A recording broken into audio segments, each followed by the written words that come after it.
Hello, and welcome to Harry Potter and the Methods of Rationality, the podcast.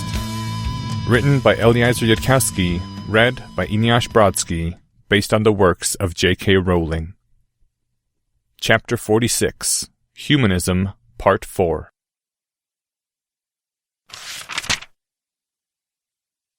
The last tip of the sun was sinking below the horizon, the red light fading from the treetops. Only the blue sky illuminating the 6 people standing upon the winter-dried and snow-spotted grass, near a vacant cage on whose floor lay an empty, tattered cloak. Harry felt, well, normal again, sane-ish. The spell hadn't undone the day and its damage, hadn't made the injuries as if they had never been, but his hurts had been bandaged, ameliorated. It was hard to describe. Dumbledore was also looking healthier, though not fully restored. The old wizard's head turned for a moment, locked eyes with Professor Quirrell, then looked back to Harry. "Harry?" Dumbledore said. "Are you about to collapse in exhaustion and possibly die?" No, strangely enough. That took something out of me, but a lot less than I thought it would. Or maybe it gave something back as well as taking. Honestly, I expected my body to be hitting the ground with a thud about now. There was a distinct body hitting the ground with a thud-ish sort of sound. "Thank you for taking care of that, Quirness," said Dumbledore to Professor Quirrell, who was now standing above and behind the unconscious forms of the 3 Aurors. "I confess I am still feeling a bit peaky, though I shall handle the memory charms myself." Professor Quirrell inclined his head, then looked at Harry. "I will omit a good deal of useless incredulity, remarks to the effect that Merlin himself failed to do that, etc. Let us go straight to asking the important question. What the sweet slithering snakes was that?" "The Patronus charm," said Harry. Version 2.0. "I rejoice to see that you are your usual self again," said Dumbledore. "But you are not going anywhere, young Ravenclaw, until you tell me what exactly is that warm and happy thought." Said Harry. He tapped a contemplative finger on his cheek. "I wonder if I should." Professor Quirrell suddenly grinned. "Please?" said the headmaster. "Pretty please with sugar on top?" Harry felt an impulse and decided to go with it. It was dangerous, but there might not ever be a better opportunity until the end of time. 3 sodas, Harry said to his pouch, then looked up at the defense professor and the headmaster of Hogwarts.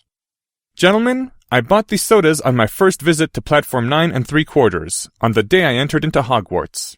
I have been saving them for special occasions. There is a minor enchantment on them to ensure they are drunk at the right time. This is the last of my supply, but I do not think there will ever come a finer occasion. Shall we?" Dumbledore took a soda can from Harry, and Harry tossed another to Professor Quirrell. The 2 older men each muttered identical charms over the can and frowned briefly at the result. Harry, for his part, simply popped the top and drank. The defense professor and the headmaster of Hogwarts politely followed suit. Harry said, "I thought of my absolute rejection of death as the natural order." It might not be the right kind of warm feeling you needed to cast a Patronus charm, but it was going into Harry's top 10 nonetheless. The looks he got from the defense professor and the headmaster briefly made Harry nervous as the spilled ComEd tea faded out of existence. But then the 2 of them each glanced at the other, and both apparently decided that they couldn't get away with doing anything really awful to Harry in the other's presence. "Mr. Potter," said Professor Quirrell, "even I know that is not how things are supposed to work." "Indeed," said Dumbledore. "Explain." Harry opened his mouth, and then, as realization hit him, rapidly snapped his mouth shut again. Godric hadn't told anyone, nor had Rowena if she'd known. There might have been any number of wizards who'd figured it out and kept their mouths shut. You couldn't forget if you knew that was what you were trying to do. Once you realized how it worked, the animal form of the Patronus charm would never work for you again. And most wizards didn't have the right upbringing to turn on Dementors and destroy them. "Sorry about this," said Harry. But I've just this instant realized that explaining would be an incredibly bad idea until you work some things out on your own. Is that the truth, Harry? Dumbledore said slowly. Or are you just pretending to be wise? Headmaster, said Professor Quirrell, sounding genuinely shocked. Mr. Potter has told you that this spell is not spoken of with those who cannot cast it. You do not press a wizard on such matters. If I told you, Harry began. No, Professor Quirrell said, sounding rather severe. You do not tell us why, Mr. Potter. You simply tell us that we are not to know. If you wish to devise a hint, you do so carefully, at leisure, not in the midst of conversation. Harry nodded. But what am I to tell the Ministry? You can't just lose a Dementor. Tell them I ate it, said Professor Quirrell, causing Harry to choke on the soda he had unthinkingly raised to his lips. I don't mind. Shall we head on back, Mr. Potter? The two of them began to walk the dirt path back to Hogwarts, leaving behind Albus Dumbledore staring forlornly at the empty cage and the 3 sleeping Aurors awaiting their memory charms.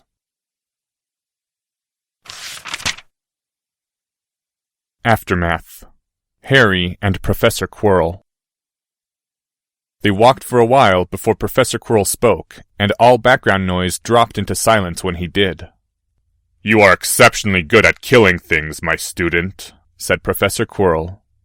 Thank you, Harry said sincerely. I am not prying, but on the off chance that it was only the headmaster who you did not trust with the secret... Harry considered this.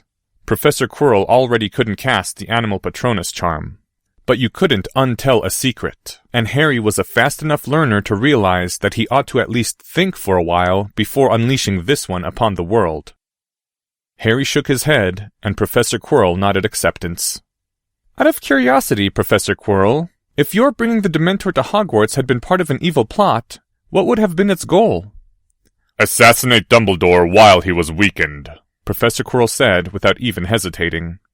The headmaster told you he was suspicious of me? Harry said nothing for a second while he tried to think of a reply, and then gave up when he realized he'd already answered. Interesting. Mr. Potter, it is not out of the question that there was a plot at work today. Your wand ending up that close to the Dementor's cage could have been an accident. Or one of the Aurors could have been imperious, confunded, or legitimized to exert an influence. Flitwick and myself should not be excluded as suspects in your calculation. One notes that Professor Snape cancelled all his classes today, and I suspect he is powerful enough to disillusion himself. The Aurors cast detection charms early on, but they did not repeat them immediately before your turn. But most easily of all, Mr. Potter, the deed could have been plotted by Dumbledore himself. And if he did, why, he might also have taken steps in advance to cast your suspicions elsewhere. They walked on for a few steps. But why would he? Harry said. The defense professor stayed quiet a moment and then said, Mr. Potter, what steps have you taken to investigate the headmaster's character? Not many, said Harry. He'd only recently realized... Not nearly enough. Then I will observe that you do not find out all there is to know about a man by asking only his friends. Now it was Harry's turn to walk a few steps in silence on the slightly beaten dirt path that led back to Hogwarts. He'd really been supposed to know better than that already. Confirmation bias was the technical term. It meant, among other things, that when you chose your information sources, there was a notable tendency to choose information sources that agreed with your current opinions. Thank you, Harry said. Actually, I didn't say it earlier, did I? Thank you for everything. If another Dementor ever threatens you, or for that matter, slightly annoys you, just let me know, and I'll introduce it to Mr. Glowy Person. I don't like it when Dementors slightly annoy my friends. That got him an indecipherable glance from Professor Quirrell. You destroyed the Dementor because it threatened me? I'd sort of decided on it before that, but yes, that would have been sufficient reason by itself. I see. And what would you have done about the threat to me if your spell hadn't worked for destroying the Dementor? Plan B. Encase the Dementor in dense metal with a high melting point, probably tungsten. Drop it into an active volcano and hope it ends up inside Earth's mantle. The whole Earth is filled with molten lava under its surface. Yes, I know. The defense professor was wearing a very odd smile. I really should have thought of that myself, all things considered. Tell me, Mr. Potter, if you wanted to lose something where no one would ever find it again, where would you put it? Harry considered this question. I suppose I shouldn't ask what you found that needs losing. Quite, said Professor Quirrell, as Harry had expected. And then, perhaps you will be told when you are older, which Harry hadn't. Well, besides trying to get it into the molten core of the planet, you could bury it in solid rock a kilometer underground in a randomly selected location. Maybe teleport it in if there's some way to do that blindly, or drill a hole and repair the hole afterward. The important thing would be not to leave any traces leading there, so it's just an anonymous cubic meter somewhere in the Earth's crust. You could drop it into the Mariana Trench. That's the deepest depth of ocean on the planet. Or just pick some random other ocean trench to make it less obvious. If you could make it buoyant and invisible, then you could throw it into the stratosphere. Or ideally, you would launch it into space, with a cloak against detection and a randomly fluctuating acceleration factor that would take it out of the solar system. And afterward, of course, you'd obliviate yourself, so even you didn't know exactly where it was. The defense professor was laughing, and it sounded even odder than his smile. Professor Quirrell? Harry said. All excellent suggestions, said Professor Quirrell.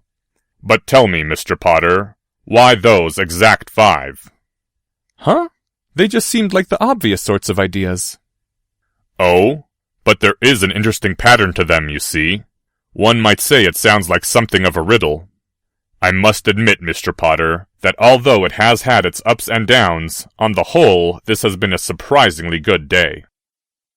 And they continued walking down the path that led to the gates of Hogwarts, quite some distance apart, as Harry, without even thinking about it, automatically stayed far enough away from the defense professor not to trigger that sense of doom, which for some reason seemed unusually strong right now. Aftermath. Daphne Greengrass. Hermione had refused to answer any questions, and as soon as they'd passed the split leading to the Slytherin dungeons, Daphne and Tracy had peeled off at once, walking as quickly as they could.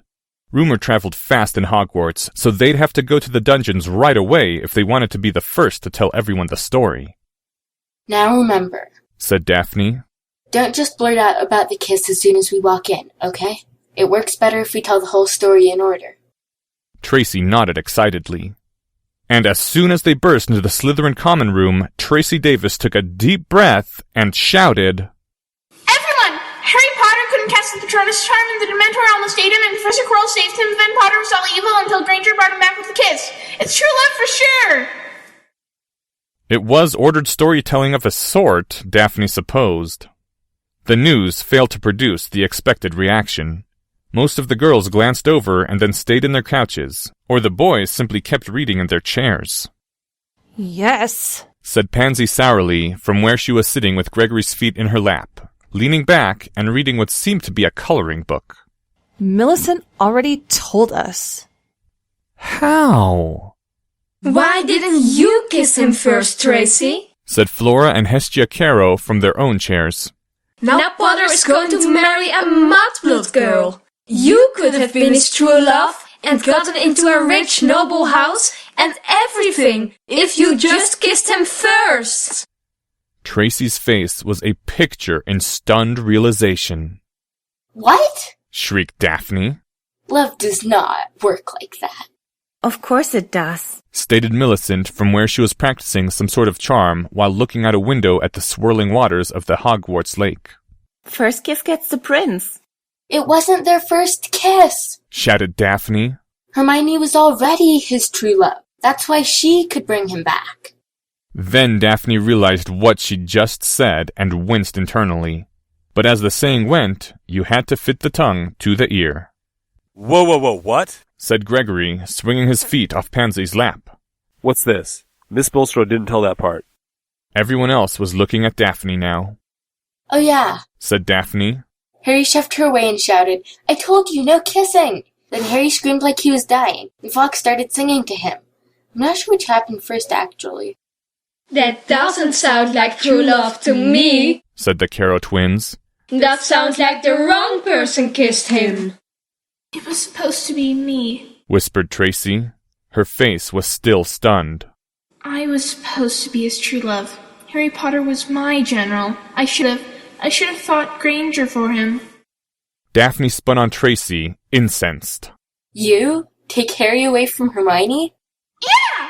Me! You're nuts. Daphne stated with conviction. Even if you had kissed him first, you know what that would make you? The sad little love-struck girl who dies at the end of Act 2. You take that back. Meanwhile, Gregory had crossed the room to where Vincent was doing his homework. Mr. Crabbe, Gregory said in a low voice. I think Mr. Malfoy needs to know about this.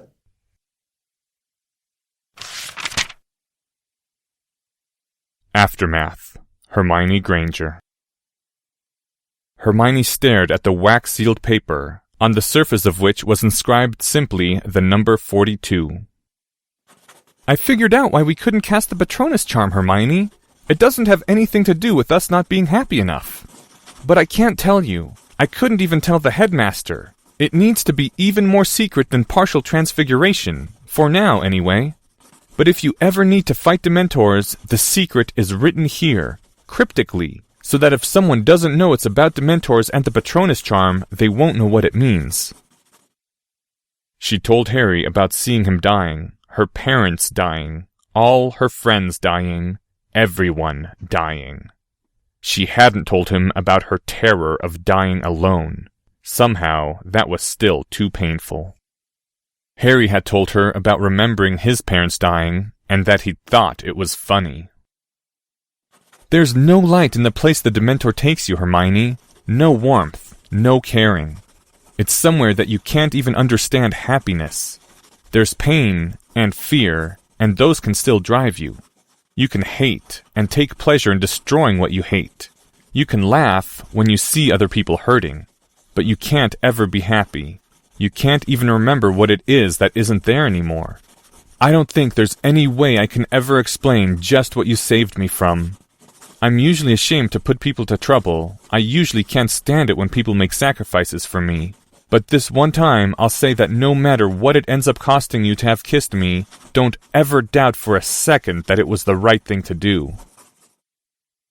Hermione hadn't realized how little the Dementor had touched her, how small and shallow had been the darkness into which it had taken her. She'd seen everyone dying, and that had still been able to hurt. Hermione put the paper back into her pouch, like a good girl ought to. She'd really wanted to read it, though. She was frightened of Dementors. Aftermath. Minerva McGonagall. She felt frozen. She shouldn't have been so shocked. She shouldn't have found Harry so hard to face, but after what he'd been through... She had searched the young boy in front of her for any signs of dementation, and failed to find them. But something about the calm with which he had asked such a foreboding question seemed deeply worrying. Mr. Potter, I can't possibly speak of such matters without the headmaster's permission. The boy in her office took this without changing expression. I would prefer not to disturb the headmaster over this matter, Harry Potter said calmly. I insist on not disturbing him, in fact, and you did promise that our conversation would be kept private. So let me put it this way. I know that there was, in fact, a prophecy. I know that you are the one who originally heard it from Professor Trelawney. I know that the prophecy identified the child of James and Lily as someone dangerous to the Dark Lord. And I know who I am. Indeed, everyone now knows who I am. So you are revealing nothing new or dangerous if you tell me only this. What was the exact wording which identified me, the child of James and Lily? Trelawney's hollow voice echoed in her mind. Born to those who have thrice deified him, born as the 7th month dies. Harry, I can't possibly tell you that. It chilled her to the bone that Harry knew so much already. She couldn't imagine how Harry had learned. The boy looked at her with strange, sorrowful eyes. "Can you not sneeze without the headmaster's permission, Professor McGonagall? For I do promise to you that I have good reason to ask, and good reason to keep the question private." "Please don't, Harry," she whispered. "All right. One simple question. Please, was the Potter family mentioned by name? Does the prophecy literally say Potter?" She stared at Harry for a while. She couldn't have said why or where she got the sense that this was a critical point, that she could not lightly refuse the request, nor lightly accede to it. "No," she finally said. "Please, Harry, don't ask any more." The boy smiled, a little sadly it seemed, and said, "Thank you, Minerva. You are a good woman and true." And while her mouth was still open in utter shock, Harry got up and left the office. And only then did she realize that Harry had taken her refusal as an answer, and the true answer at that. Harry closed the door behind himself. The logic had presented itself with a strange, diamond-like clarity. Harry couldn't have said if it had come to him during Fawkes's singing, or maybe even before. Lord Voldemort had killed James Potter. He had preferred to spare Lily Potter's life. He had continued his attack, therefore, with the sole purpose of killing their infant child. Dark Lords were not usually scared of infant children. So, there was a prophecy about Harry Potter being dangerous to Lord Voldemort, and Lord Voldemort had known that prophecy. "I give you this rare chance to flee, but I will not trouble myself to subdue you, and your death here will not save your child. Step aside, foolish woman, if you have any sense in you at all." Had it been a whim to give her that chance? But then Lord Voldemort would not have tried to persuade her. Had the prophecy warned Lord Voldemort against killing Lily Potter? Then Lord Voldemort would have troubled himself to subdue her. Lord Voldemort had been mildly inclined not to kill Lily Potter. The preference had been stronger than a whim, but not as strong as a warning. So suppose that someone whom Lord Voldemort considered a lesser ally or servant, useful but not indispensable, had begged the Dark Lord to spare Lily's life. Lily's, but not James's. This person had known that Lord Voldemort would attack the House of the Potters, had known both the prophecy and the fact that the Dark Lord knew it. Otherwise he would not have begged Lily's life. According to Professor McGonagall, besides herself, the other two who knew of the prophecy were Albus Dumbledore and Severus Snape. Severus Snape, who had loved Lily before she was Lily Potter, and hated James. Severus, then, had learned of the prophecy and told it to the Dark Lord, which he had done because the prophecy had not described the Potters by name. It had been a riddle, and Severus had solved that riddle only too late. But if Severus had been the first to hear the prophecy, and disposed to tell it to the Dark Lord, then why would he also have told Dumbledore or Professor McGonagall? Therefore, Dumbledore or Professor McGonagall had heard it first. The headmaster of Hogwarts had no obvious reason to tell the Transfiguration Professor about an extremely sensitive and crucial prophecy. But the Transfiguration Professor had every reason to tell the headmaster.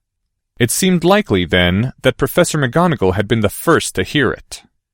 The prior probabilities said that it had been Professor Trelawney, Hogwarts' resident seer. Seers were rare, so if you counted up most of the seconds Professor McGonagall had spent in the presence of a seer over the course of her lifetime, most of those seer seconds would be Trelawney seconds. Professor McGonagall had told Dumbledore, and would have told no one else about the prophecy without permission. Therefore, it was Albus Dumbledore who had arranged for Severus to somehow learn of the prophecy. And Dumbledore himself had solved the riddle successfully, or he would not have selected Severus, who had once loved Lily, as the intermediary. Dumbledore had deliberately arranged for Lord Voldemort to hear about the prophecy in hopes of luring him to his death. Perhaps Dumbledore had arranged for Severus to learn only some of the prophecy, or there were other prophecies of which Severus had remained innocent. Somehow, Dumbledore had known that an immediate attack on the Potters would still lead to Voldemort's immediate defeat, although Lord Voldemort himself had not believed this.